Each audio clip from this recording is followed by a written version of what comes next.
Hey, it's Manny, Roy, and Loren, and we are here with our man Marvin Williams. What's up, Marvin? How are you? We're great. We're all going to win the Powerball, so we're just kind of just throwing it in there. You know, we just figured we'd come by and say hi. Yeah, that's good. I actually played a few tickets myself last night, so if I don't show up tomorrow, you know what happened tonight. Oh, wow. How often do you actually play the lottery? Is it just because it's the big boy, or do you throw it in there every once in a while? You know, I'll be honest. When I was in Atlanta, I played pretty regularly for like a season. I don't know what happened. I don't even know how I got into it, but I started playing like twice a week, and then I kind of got away from it. And then my brother called me and told me it was like an 800 million, so I had to get a ticket. So I've been playing now, so hopefully we'll see what happens. Did you ever win anything like off a lottery scratch off or anything like that? How much? What's the biggest amount? $6? Yeah. I mean, what happens if you do win? Like, what's the first thing you do? Oh man, I don't even know what I would do. I think I would. You're gonna split it with Kiss Mornings, clearly. I mean, the three of us are here.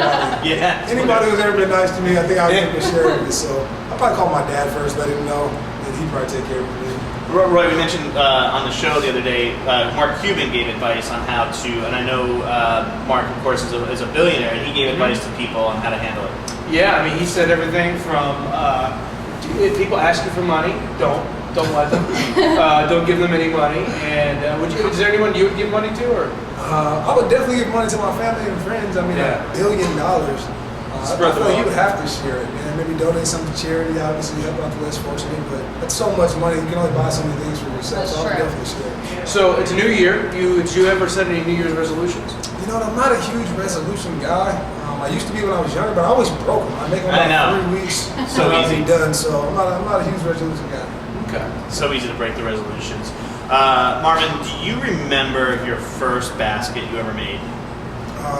No, I don't. A long time ago, my parents told me I've been playing basketball since like I was 5 or 6 years old, so there's no telling. No, I don't remember. Do you think it was on the, sorry, Lauren, do you think it was on the regulation height one, or do you think it was for the kids? Well, I'm kind of a taller kid, so there's no telling, man. I could have maybe muscled it up there, so I don't know. There's no telling.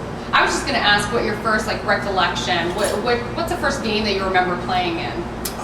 Man, I was at the YMCA. Might have been like 6 or 7. I remember we had red jerseys. It was my first time. I was really, really nervous. You know, and I remember telling my dad that I was nervous, and my dad always told me that was a good thing. You know, whenever you're nervous, it's always a good thing because it means you care. So even to this day, man, I'm never really nervous anymore because I feel more prepared, but I still get butterflies each and every time I go out there to play. So was basketball something you always wanted to do? Was there like another sport you were doing that you thought, oh, I really like this? Croquet. Yeah. Was it always basketball? Polo. You know, football is actually my favorite sport. I enjoy playing football the most. I ran track in high school, played soccer once. That was quite the experience, but I've just always been better at basketball. There's something about it that attracted me to it, and that's why I play it. You know, when we come to the Hornets games, we always see, sometimes we see the coach of the Panthers here, sometimes we see Cam Newton. Do you guys ever make it over to watch them play? Yeah, I've been to a couple of games. Actually, the team, we went to watch them play the Philadelphia Eagles this year. We all kind of chipped in and got a suite. We brought our friends and family with us, so it was a really good time. They have a huge game coming up Sunday, so Spencer and I will be out there, obviously cheering for the Seahawks, but it should be a fun time. Okay, interview's over. Sorry. I'm just kidding. Cue Manny walking out. You got to be loyal to your team. I know that.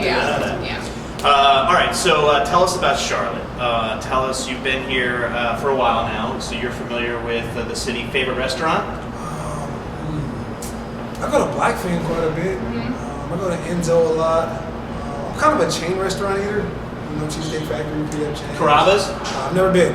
Really? I've been to Carrabba's. No, Wow. I've never been. Our office is right upstairs in Carrabba's, so you can come see us. Yeah, that's why we asked. All right, if we were to check out your playlist right now, what song lately has the most plays on it? Hello by Adele? You know what? Adele actually probably would be on there. Really? She's got a really good album. Listen to her album. Justin Bieber. Listen to his album. Listen, his new album, we all say the same thing. We play it on the morning here on Kids. We love it. Yeah, I've been listening to him. I listen to Future a lot, and I really enjoy Future, Wiz Khalifa. So, I kind of got a wide variety. Coldplay, I love their new album. Yeah, so I kind of got a wide range of stuff I listen to, definitely. Roy, do you have a couple random things you want to fire Yeah, at Marvin? let's do a game of hypotheticals where it's almost like would you rather. Would you rather have a nice house with a horrible car or a horrible car with a nice house? I agree. Yeah, that's the answer. Live a long life, live a long uneventful life, or a short action-packed one. Ooh, I'll say long and uneventful. Okay. Get dumped by text or in front of all your friends? Definitely by text. No, that's not the correct answer. You gotta do it in person. Would you eat a totally brown banana or drink expired milk?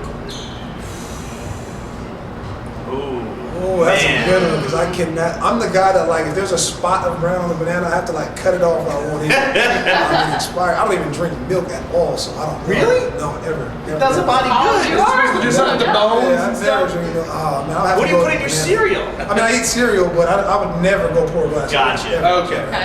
All right. One more, Roy. So last one. Forget who you are or who everyone else is. I'd rather forget who everyone else That's a is. tough one. Who everyone else is? Yeah, I think so. Yeah, I would never want to forget who I was. No, it's cool. And sometimes, like even Roy Loren and I, and you, we're in this kind of industry, our professions, when you think about it, there's not a ton of people that we run into on the street that do morning radio, and there's certainly not a ton of people that have done what you've done in the NBA. So congratulations with that. And we don't talk much basketball, but did you want to say anything about, we know we're watching the team. We're excited. We know All-Star Game's going to be here next year. We were just talking about that, but we're looking forward to a nice playoff push. You think we're gonna hit our stride? Yeah, I think so. We hit a little rough spot as of late, but there's still a lot of games to be played, and we definitely appreciate the fan support. We appreciate your guys' support, and we're definitely going to turn things around. Hopefully, we're right there. Cool. And do you get nervous when Michael's at the game? Any extra, or that's you don't notice? No, I don't personally. He's actually really easy to work for, believe it or not. It's kind of cool because he's been there before.